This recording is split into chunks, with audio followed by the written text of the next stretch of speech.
folks, Pastor Stephen here from Guilford Park Presbyterian Church. Hoping your week is going well. I want to invite each and every one of you to join us this Sunday for worship at 10 a.m.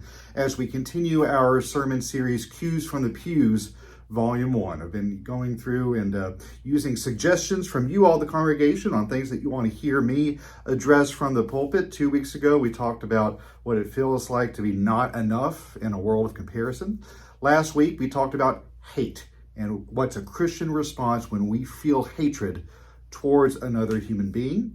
And this week, another theme that came up in several of your suggestions is, Pastor Stephen, how do I pray?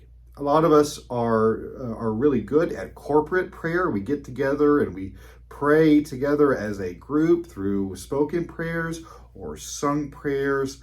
But many of you, like me, struggle sometimes when it comes to individual prayer, when it's just me and God.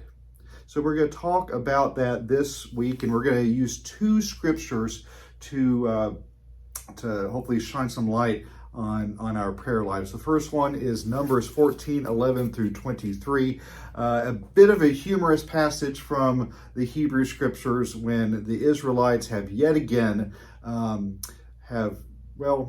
messed up, and God gets angry, and God is about ready just to throw in the towel, smite them all, and find another group of people to be God's chosen people. And Moses kind of goes, whoa, time out. Let's do a guided meditation. Let's breathe in your mercies. Let's breathe out your mercies to others.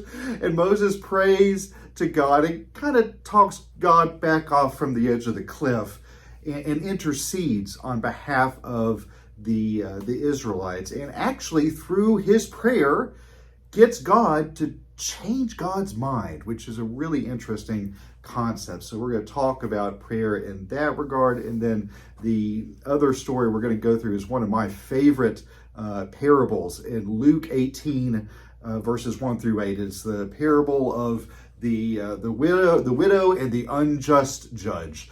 This widow someone has done something wrong to her. They're not specific about it in the passage, but she has some sort of grievance and she needs justice, and she goes to this cranky old judge who does not fear God or man and is just this all-around jerk of a guy, and he denies her justice. And guess what this woman does?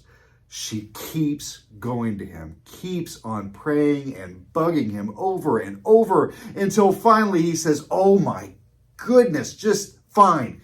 Here's your justice. If you just shut up, just go away, take your justice. And the woman gets what she needs, what she asks for. And of course, the moral of the story is if this woman was able to get justice from an unjust system and a cruel judge, then how much more so does God listen to us when we pray to God? And Jesus gives that parable to his followers so that they may pray always and not lose heart, is what the passage says. I think you know what it is like to struggle with losing heart. So maybe together you and I can talk about our prayer lives and together strengthen one another's hearts through prayer. We invite you to join us. There's always room for you in the neighborhood. Again, that'll be this Sunday at 10 o'clock right here at Guilford Park Presbyterian Church. Hope you enjoy the rest of your week and your weekend. And we will see you all on Sunday morning. Bye.